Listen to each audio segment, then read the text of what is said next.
Olha só, pessoal. Então, bom dia para quem chegou depois. Tem gente chegando agora também, Gustavo.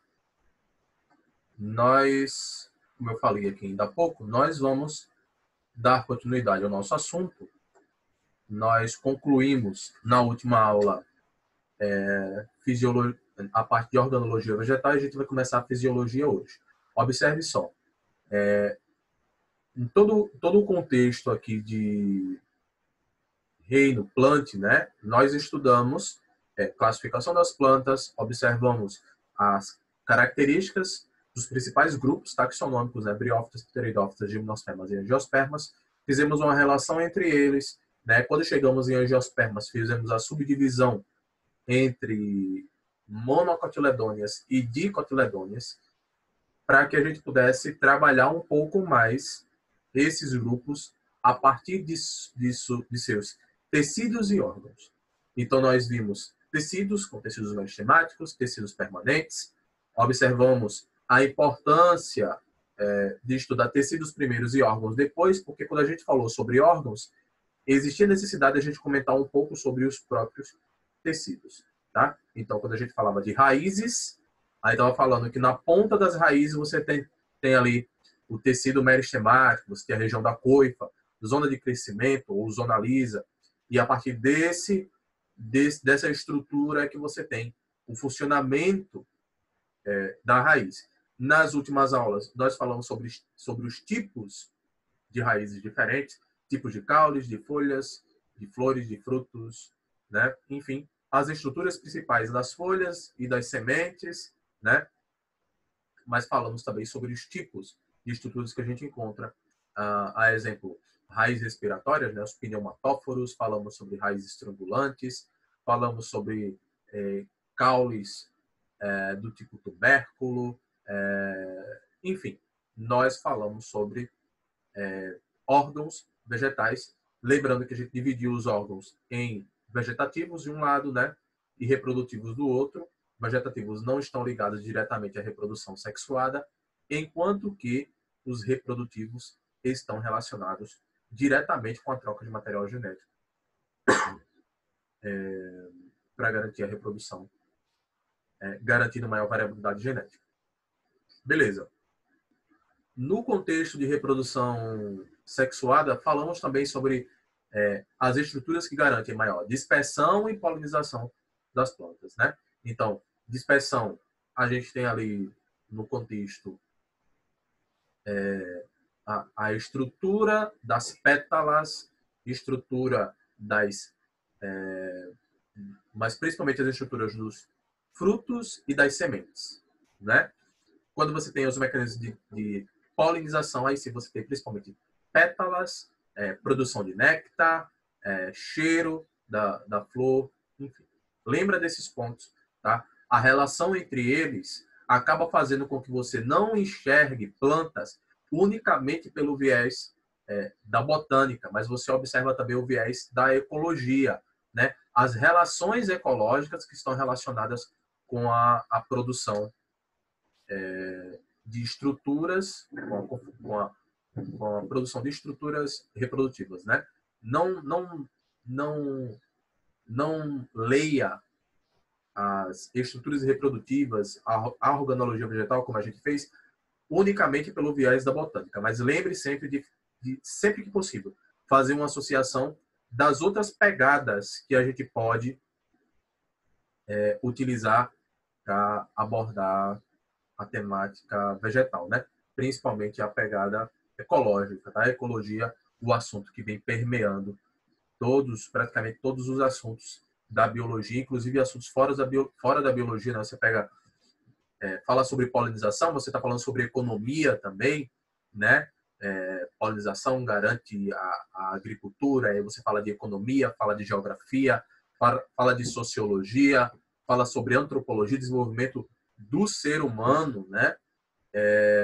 Enfim, então a ecologia ela é muito pluralista, ela permite que a gente discuta uma temática sobre várias vertentes e isso é muito enriquecedor para a gente. Então, essas temáticas que a gente abordou, pode ser que você não encontre uma questão no Enem tratando especificamente sobre tecido vegetal, falando sobre tecido meristematic. Pode até ser que você encontre, eu acredito que sim, mas não é frequente o uso, a abordagem do assunto tecido meristemático, vamos dizer, de forma única e isolada. Agora, você tratar sobre crescimento de raiz, tá? Uma questão que fala sobre crescimento de raiz. Um tipo de raiz.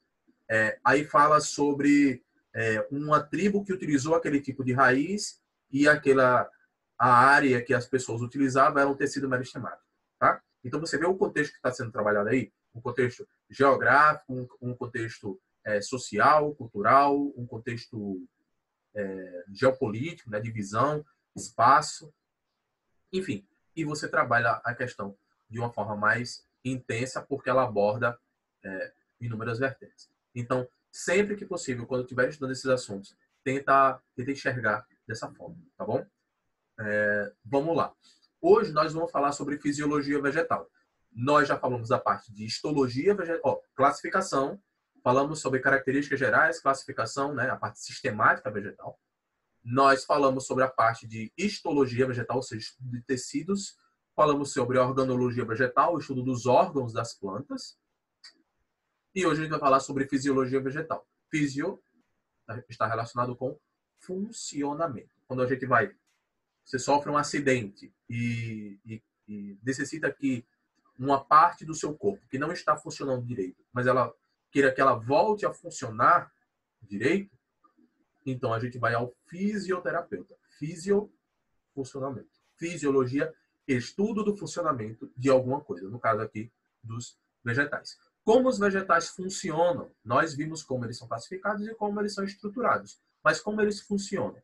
Então é o que a gente vai falar um pouco hoje. Na verdade, nós já falamos um pouco sobre isso quando a gente falou sobre tecidos. Nós falamos sobre xilema e floema. Nós falamos sobre alguns mecanismos que estão relacionados com os tecidos de transporte da planta. Hoje a gente vai tentar conversar um pouco mais sobre isso, tá? Veja só. Para que nós falemos aqui um pouco sobre fisiologia vegetal, é importante que a gente saiba já distinguir duas estruturas importantes na planta. Você tem xilema e floema, tá? Xilema, nós estamos falando de estrutura para condução de seiva bruta e floema, seiva elaborada. Então, seiva bruta relacionada com água e sais minerais, material inorgânico, e seiva elaborada, eu estou falando de matéria orgânica, estou falando de glicose, carboidratos, material rico, tá, em nutrientes, para que a planta consiga produzir ATP e fazer a segunda parte do ciclo da matéria em seu organismo. Nós conseguimos quebrar moléculas, nós, seres humanos, quebramos moléculas orgânicas para obter o ATP. A gente fabrica ATP, obtém energia. A planta consegue fazer esse processo, mas ela consegue fazer o de ida. Esse processo seria o de volta, né? Tipo assim, nós conseguimos quebrar matéria orgânica, mas de onde nós obtemos matéria orgânica? É a partir da nutrição. Nós fazemos a ingestão de alimentos para poder assimilar esse alimento, obtendo assim matéria orgânica, para poder ser quebrada e a gente obter ATP. A planta faz o processo de ida e o de volta. Ela consegue sintetizar a molécula orgânica. A gente não consegue fazer isso. A gente obtém a molécula orgânica a partir da ingestão de nutrientes. A planta produz essa molécula orgânica. Daí vamos dizer assim, a garantia do sucesso das plantas tem gente chegando agora. A garantia do sucesso das plantas em detrimento a inúmeras estruturas quando a gente compara com o nosso próprio organismo. As plantas conseguem fazer esse processo de ida e de volta. Lembra que a gente já conversou sobre histologia vegetal e as plantas, a gente viu que as plantas conseguem fabricar tecido embrionário durante toda a vida, e isso faz com que elas tenham um sucesso evolutivo que vai além do nosso próprio sucesso evolutivo, né? Nós só fabricamos tecido embrionário enquanto nós somos embriões. A planta fabrica tecido embrionário durante toda a sua vida. A mesma vantagem evolutiva a gente pode observar quando a gente fala sobre fisiologia vegetal, né? Quando a gente fala de fisiologia vegetal, e nós olhamos para nós conseguimos obter moléculas orgânicas a partir da ingestão de nutrientes, enquanto as plantas conseguem fabricar as moléculas orgânicas a partir de fotossíntese, tá? Então, é importante a gente fazer já essas distinções, tá? Nesse início de conversa. Uma outra coisa é que o processo de absorção de moléculas inorgânicas, né, de água e sais minerais, ele se dá a partir de estruturas que a gente já conversou sobre. Nós falamos sobre as raízes, né, ainda há pouco, e é a partir das raízes que a planta consegue fazer a absorção, a fabricação dessa seiva, né, a absorção desses materiais para a fabricação dessa seiva, desse tipo de seiva que a gente chama de seiva bruta. Por que bruta? Porque ainda não foi processada. É uma seiva que ela corre na planta na região mais interna, né, da estrutura vegetal, e a planta ela encaminha esses nutrientes, esse material, para a região mais capilarizada, que permite a conexão com as folhas ou com outro tipo de estrutura que realize fotossíntese. Quando a gente observa os cactos, por exemplo, as plantas fazem fotossíntese, essas plantas fazem fotossíntese a partir da epiderme caulinar, enquanto que as folhas realizam fotossíntese na epiderme foliar. Não sei se vocês lembram, mas a gente falou sobre o parênquima palissádico, né? O parênquima fotossintético permite o armazenamento de cloroplastos, de clorofila, para realizar fotossíntese. Então, quando a planta ela realiza a absorção de água e sais minerais, ela encaminha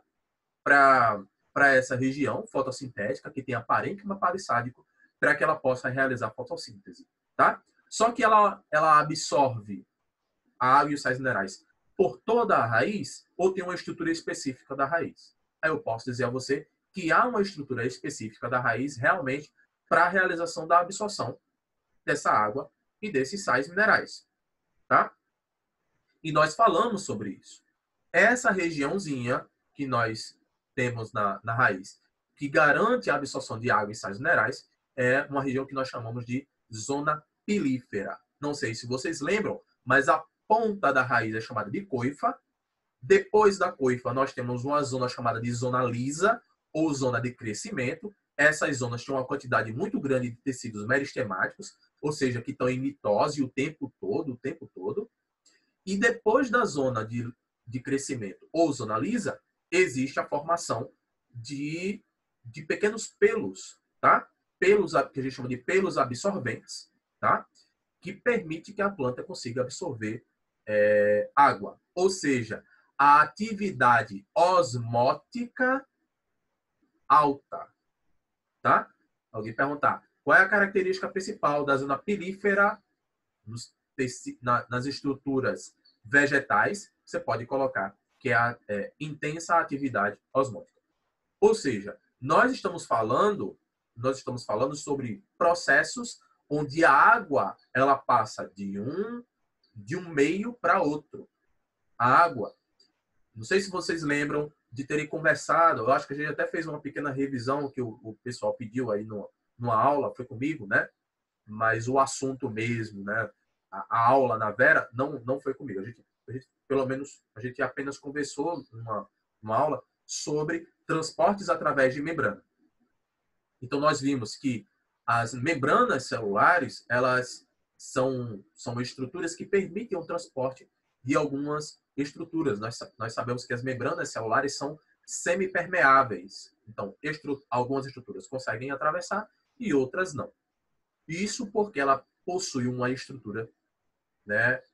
Ela tem um mecanismo semipermeável, mas ela tem uma estrutura que nós chamamos de mosaico fluido, ou seja, várias moléculas conectadas entre si para permitir justamente que algumas substâncias passem e outras não através da membrana, tá? Então ela seleciona o que pode e o que não pode passar, é o que a gente chama de permeabilidade seletiva, tá? Isso porque ela tem uma característica lipoproteica, né? Então ela tem fosfolipídios, proteínas e alguns carboidratos aderidos à membrana.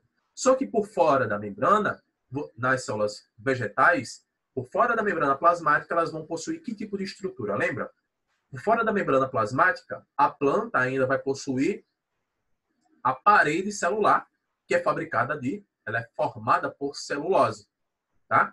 E essa parede celular ela vai permitir que a planta ela tenha um aspecto rígido, ou tem autor que vai dizer que é semi-rígido, para dar-lhe sustentação e flexibilidade também com a lignina, enfim. Mas a sustentação, né, da planta, ela se dá principalmente a partir da celulose. As plantas elas não têm ossos e a estrutura que lhes dá a capacidade de sustentação é a celulose, é a parede celular, que também é chamada de parede celulósica, tá? Então essa estrutura é extremamente importante. Por conta dessa celulose, por conta dessa parede celular, é que nós vamos observar que essa absorção de nutrientes ela pode se dar de duas formas na zona pilífera. Ok? Então, se você der uma lida, deixa eu ver. Então, você tem assim, ó. Considera-se que os tecidos vegetais possuem dois compartimentos. O apoplasto, que consiste em um duto, em tudo que está localizado externamente às membranas plasmáticas de células vivas, incluindo paredes celulares, bem como o interior de cada célula morta, os traqueídeos e elementos de vaso, e o simplasto, que corresponde à massa de todas as células vivas, incluindo os plasmodesmos, que são canais citoplasmáticos que as conectam. Logo, há duas vias de passagem de água e dos sais nela dissolvidos a partir dos pelos absorventes em direção ao xilema. A zona apoplástica e a zona simplástica. Aí vamos lá. Qual vai ser a diferença? Observe o seguinte. Pelo que foi colocado aí, existem duas regiões distintas quando a gente observa a estrutura vegetal. Existe a zona dentro das células ativas, tá? Da membrana para dentro. Então, a membrana plasmática, o citoplasma, membrana nuclear e o núcleo ativo das células, né? Das células vivas, vamos dizer assim, nós chamamos de zona apoplástica ou apoplaste. Ok? E a zona da parede celular para fora, né? E das células vivas e toda a estrutura das células não vivas, das células mortas, nós chamamos de zona simplástica, tá bom? Então, na zona apoplástica, nós temos transporte de nutrientes e na zona simplástica também. Ou seja, tanto a água e os sais minerais, elas esse material se locomovem dentro das células, né? Membrana para dentro das células vivas, como se locomove também da parede celular para fora e dentro das células mortas. Da membrana celular para dentro, apoplástica. Da parede celular para fora, zona simplástica. Lembrando que tudo que a gente considerar de que está acontecendo dentro e fora da célula, né? Mas é de uma água que vem da região de fora da planta para dentro da planta, nós chamamos de osmose. Aí vale ressaltar. Quais são os tipos de transporte de nutrientes, de líquido, de substâncias que nós conseguimos observar nas plantas, nas células vegetais e nas células animais também? Quais são? Nós temos a osmose e nós temos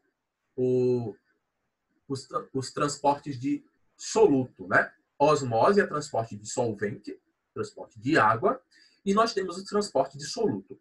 Esse transporte de soluto nós chamamos de difusão, tá?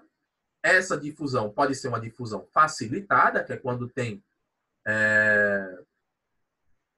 auxílio de alguma enzima, enfim, difusão facilitada. E tem a difusão simples, tá? Que é quando a água ela passa pela membrana, a água e o nutriente, né? E a solução ela passa pela membrana de forma tranquila.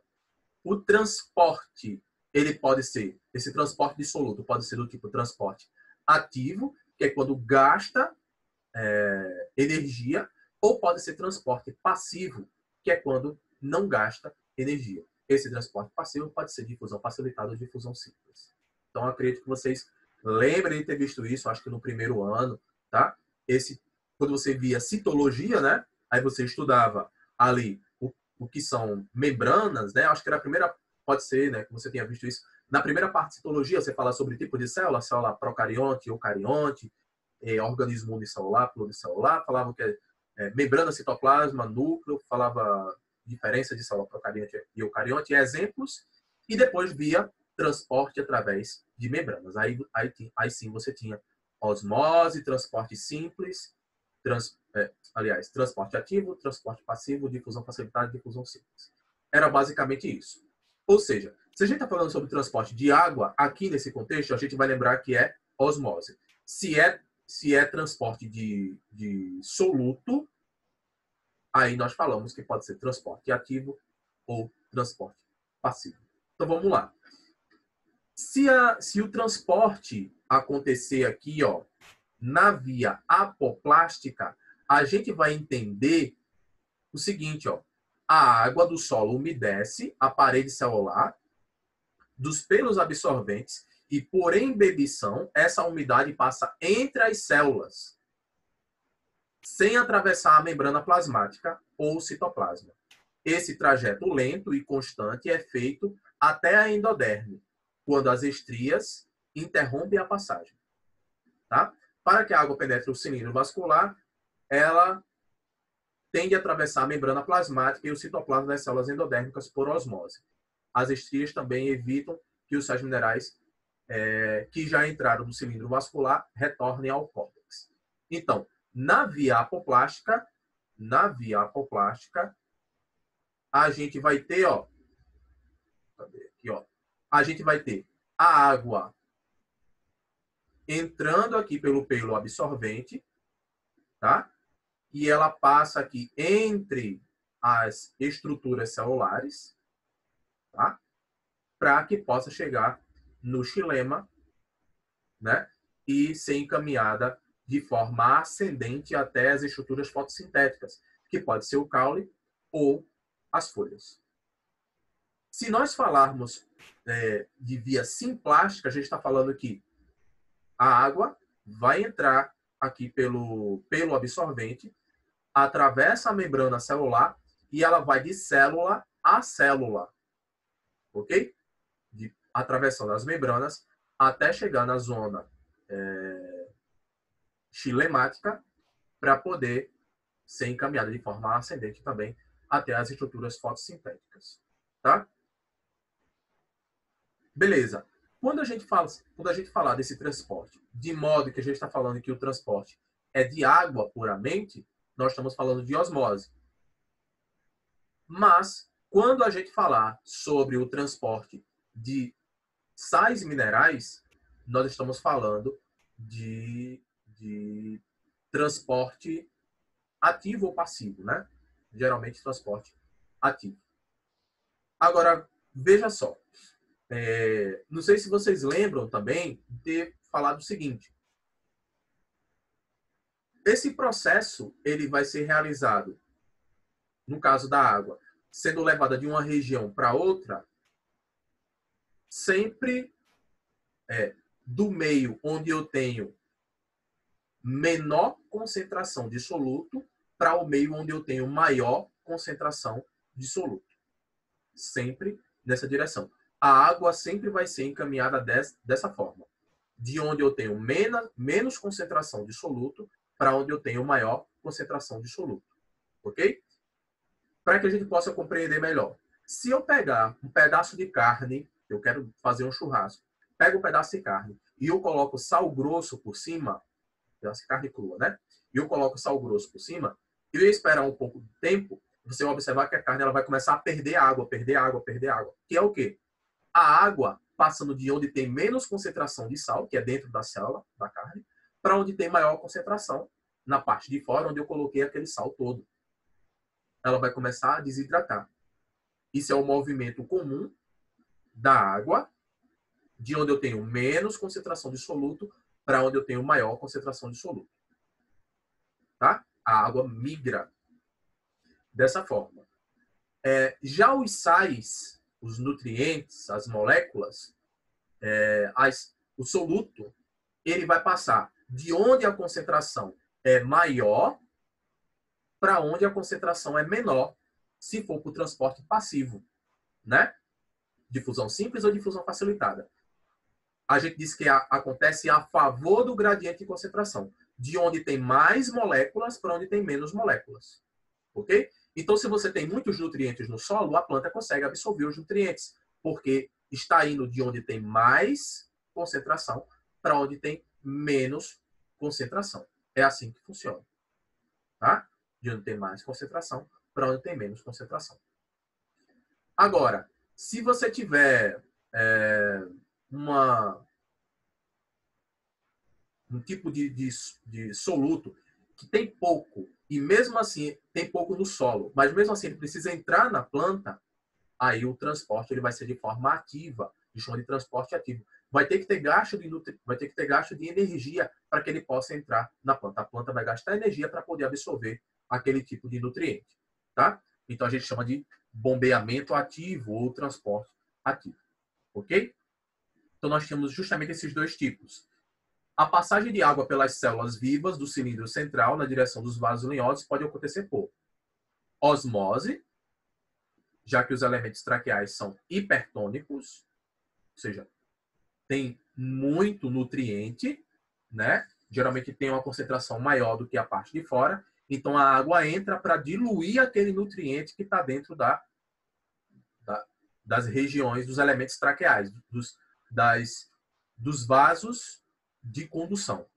Então a água consegue entrar. E o bombeamento ativo, que é pelas células vivas que cercam os elementos traqueais. Então as células também podem bombear a água, tá? Algumas células conseguem fazer isso porque elas possuem proteínas, enzimas específicas que conseguem bombear a água, tá?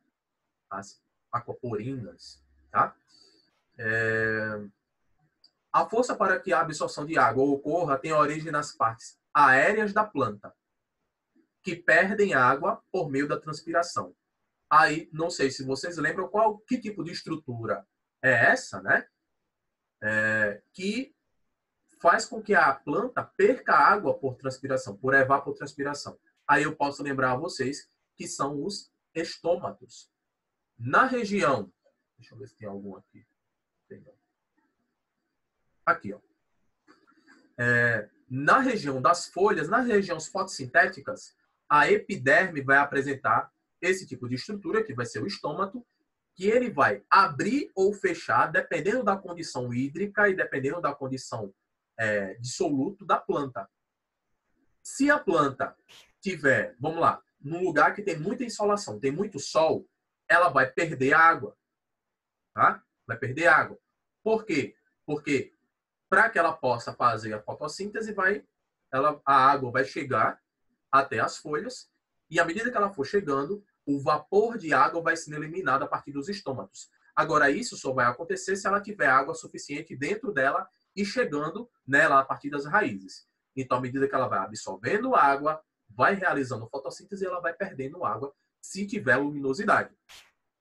Se ela está numa condição que ela não tem luminosidade suficiente, os estômatos fecham, tá? Ou se ela tiver luminosidade, mas ela não tiver água sendo absorvida pelas raízes, os estômatos fecham para que ela não perca água em demasia e ela desidrate. Ok?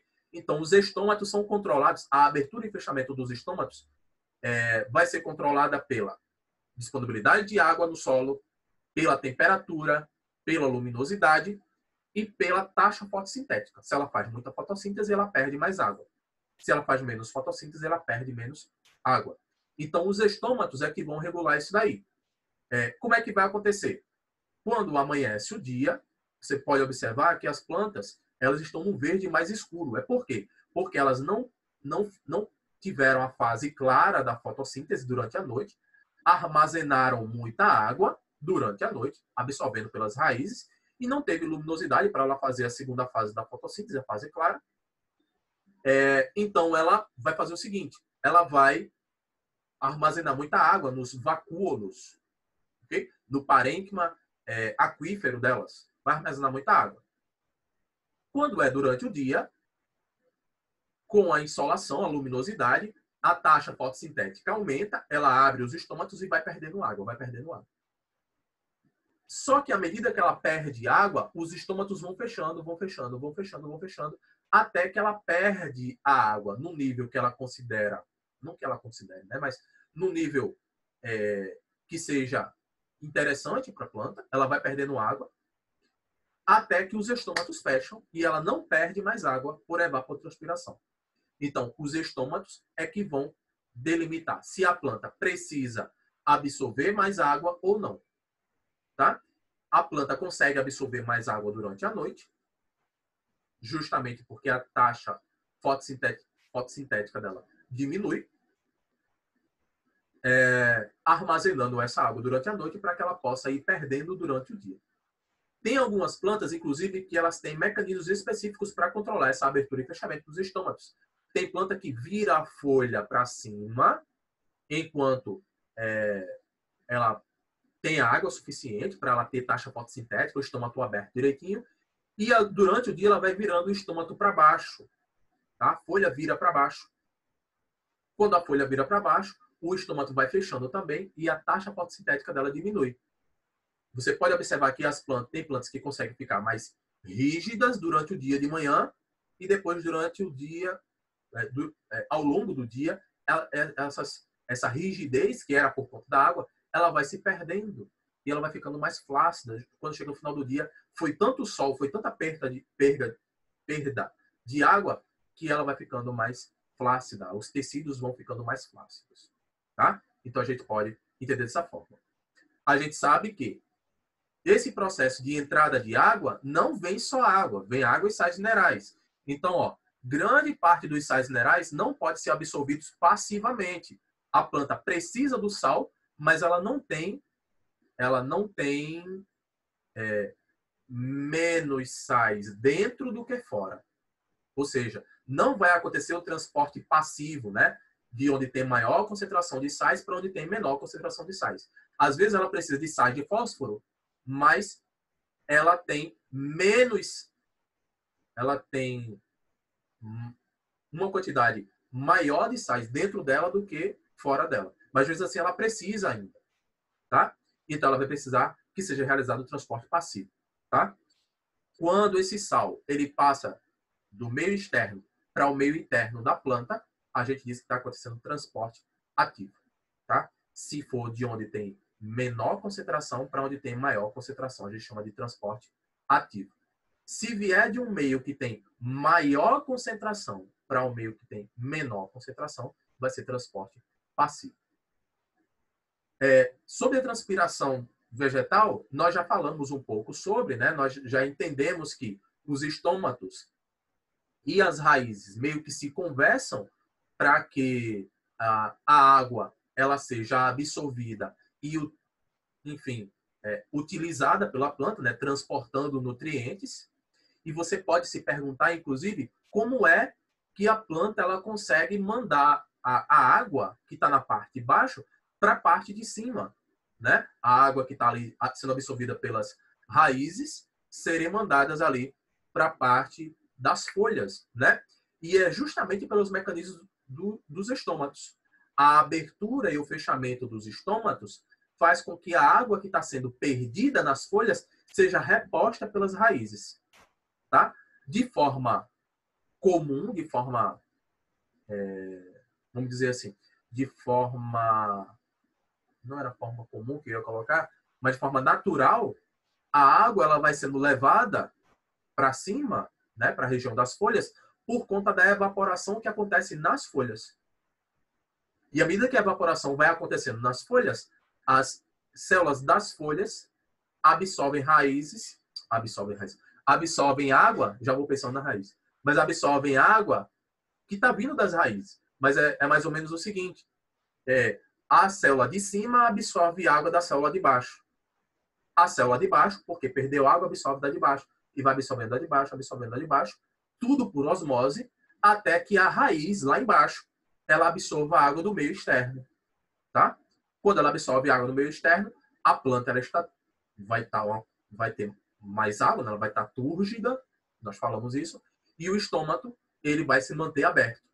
Agora, à medida que a planta vai perdendo água pela folha, e a célula de baixo não tem água, e a de baixo também não tem, a de baixo não tem, e na raiz não consegue absorver mais, porque tem menos água do que de manhã logo cedo, né? Então, os estômatos vão fechando. Os estômatos vão fechando, até que ele se feche completamente e a planta não perca mais água por evapotranspiração. Ou seja, a transpiração do vegetal é uma conversa entre os mecanismos estomáticos e os mecanismos radiculares. Deu para entender mais ou menos? Isso tudo que a gente está falando, pessoal, está principalmente relacionado aos mecanismos de absorção de água e sais minerais. Tá? A gente está falando basicamente sobre a absorção de água e sais. A gente não está falando ainda do processo de fotossíntese em si, tá? Que é um processo grande, é um processo bem complexo, e a gente vai conversar mais sobre ele na próxima aula. Eu lembro que quando eu estudei fotossíntese, tinha 2 livros grossões, assim, que a gente estudava. Era um só sobre fase clara e outro só sobre a fase escura. Na verdade, para o aluno do ensino médio, não é desse jeito, mas é importante também a gente saber compreender melhor os mecanismos da fotossíntese. A gente vai fazer isso na próxima aula. Falta menos de 1 minuto. Nos veremos na próxima. Um abração e até mais.